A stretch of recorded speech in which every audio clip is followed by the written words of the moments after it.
What is up, producers? Welcome to Low End Candy in 1 minute. And today, in just 1 minute, I'm going to show you guys how to make a white noise riser from scratch with Serum in less than a minute. Let's go. So we're going to grab a Serum, make a MIDI clip. We're going to put a note in. Doesn't matter which note it is. It can be any note. It's not tonal. And then we're going to open Serum. And what we're going to do is we're going to turn off oscillator A. We're going to turn on the noise oscillator. We're going to map our LFO from top to bottom on one side.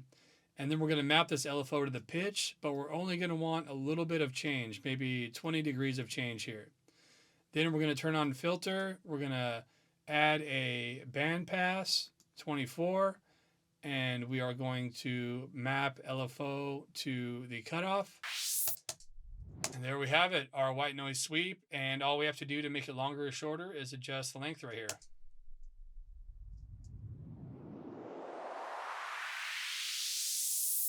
And that's it. White noise sweep in less than a minute or something like that.